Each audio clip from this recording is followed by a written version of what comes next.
அனைவருக்கும் இனிய மாலை வணக்கம். ஸ்லாஷ் எக்ஸாம் 2025 ஸ்லாஷ் தேர்வுக்கு தேர்வாகியுள்ள மாணவர்கள் விவரங்களை எவ்வாறு தெரிந்து கொள்வது, அவர்கள் வருகையை எவ்வாறு பதிவு செய்வது மற்றும் ஃபீல்டு இன்வெஸ்டிகேட்டர் எஃப்ஐஸ் வராங்க இல்லையா, அவங்க ஃபார்ம்ஸ் எப்படி ஃபில் பண்ணுறது, அதுக்கான வழிமுறைகள் தான் இந்த வீடியோவில் பார்க்க போகிறோம். ரெக்கமெண்ட் ப்ரௌசர் கூகுள் க்ரோம் எடுத்துக்கோங்க.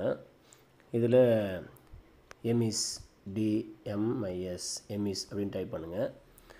இதில் டைப் பண்ண உடனே உங்களுக்கு எம்இஸ்னுடைய லாகின் பேஜ் ஓப்பன் ஆகும். இந்த லாகின் பேஜில் உங்களுக்கு உங்கள் பள்ளியினுடைய யூசர் ஐடி பாஸ்வேர்டு கொடுத்து லாகின் பண்ணிக்கோங்க. லாகின் பண்ணதுக்கு பிறகு இந்த ஹரிசாண்டல் பார்ஸ் இருக்குது இல்லைங்களா, இங்கே இந்த ஐக்கான் என்ன பண்ணுங்கள், கிளிக் பண்ணிக்கோங்க.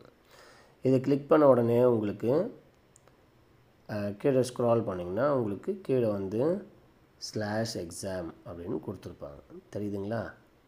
ரைட், இதை செலக்ட் பண்ணிக்கோங்க. இதை செலக்ட் பண்ண உடனே உங்களுக்கு இந்த மாதிரியான விவரங்கள் இருக்கும். ஸோ ஒரு சாம்பிள் லிஸ்ட் கொடுத்துருப்பாங்க. இதில் செலக்ட் ஆன மாணவர்களுடைய விவரங்கள் இங்கே கொடுத்துருப்பாங்க, சரிங்களா? ரைட், இப்போ நான் என்ன பண்ணுறேன், அப்படியே தள்ளும் பொழுது இந்த லெஃப்ட் சைடில் தள்ளின உடனே லாஸ்ட்டில் பார்த்தீங்கன்னா அவங்களுக்கு ப்ரெசண்ட் அண்ட் ஆப்சண்ட் என்றைக்கு தேர்வு நடைபெறுகிறதோ அந்த தேர்வு நடைபெற நாளன்று காலையில் மாணவர்கள் வந்து ப்ரெசண்ட்டா ஆப்சண்ட்டா அப்படின்றத நம்ம என்ன பண்ணணும், இந்த இடத்துல மார்க் பண்ணணும், சரிங்களா? ப்ரெசண்ட்னா ப்ரெசண்ட்டுன்னு மார்க் பண்ணணும், ஆப்சண்ட்னா ஆப்சண்ட்டுன்னு மார்க் பண்ணணும்.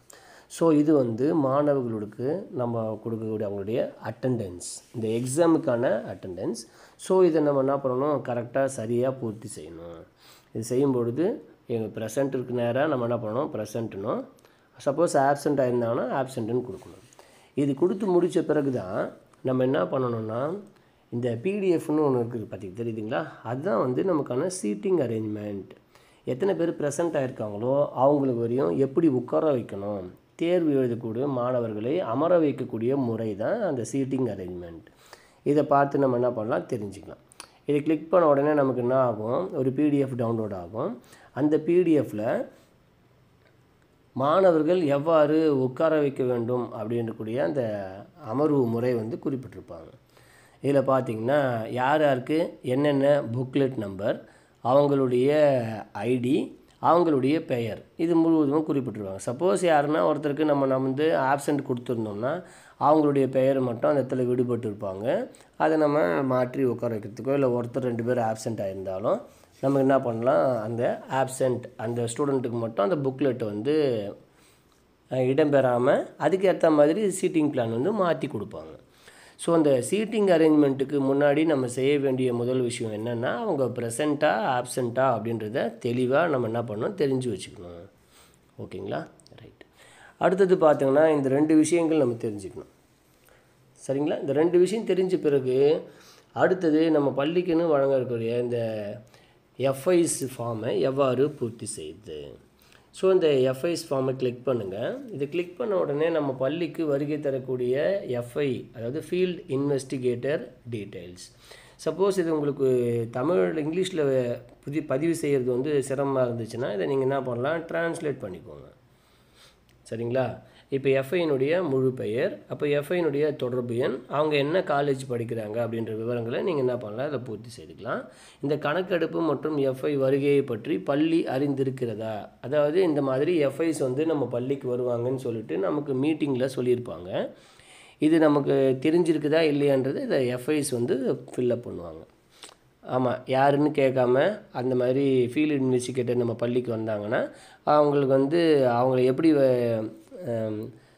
வரவேற்கணும், அவங்களுக்கு என்னென்ன கடமைகள் இருக்குது அப்படின்றத தான் தலைமை ஆசிரியர்கள் பள்ளியினுடைய நிர்வாகம் தெரிந்து வைத்திருக்க வேண்டும்.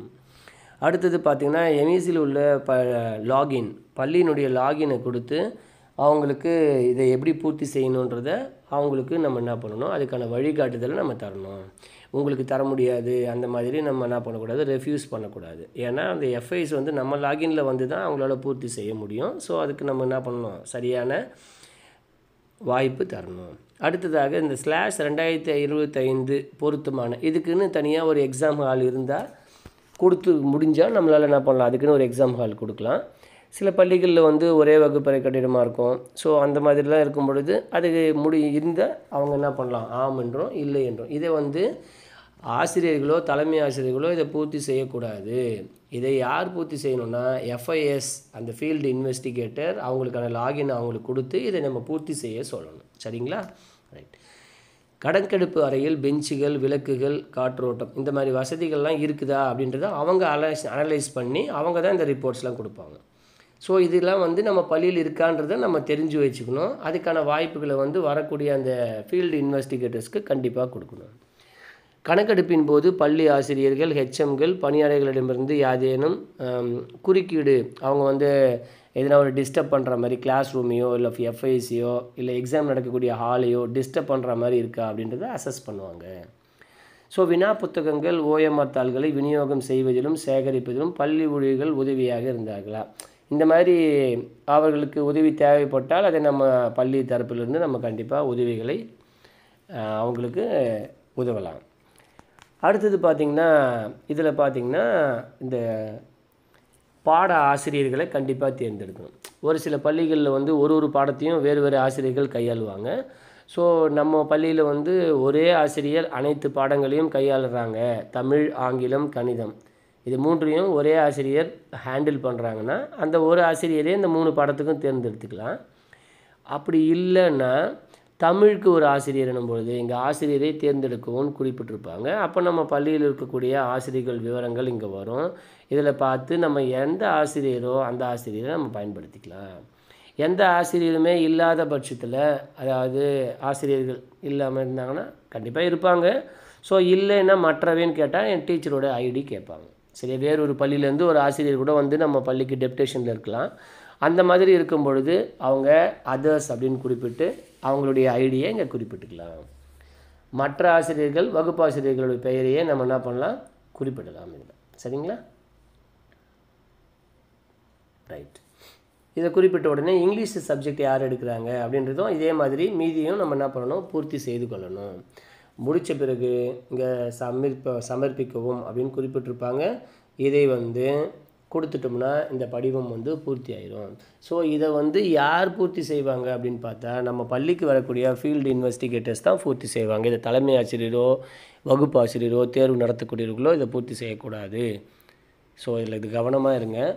இந்த கிளாஸ் எக்ஸாமை மிக சிறப்பான முறையில் நமது தமிழ்நாடு அரசு உள்ள அனைத்து பள்ளிகளும் இதை சிறப்பாக செய்து மாணவர்கள் சிரமப்படாமல் உதவியோடு இருக்குமாறு கேட்டுக்கொள்கிறோம். மிக எளிமையான இந்த வழிமுறைகளை இதை செய்யறதில் சிரமமாக இருக்கக்கூடிய ஆசிரியர்களுக்கு பகிருங்க.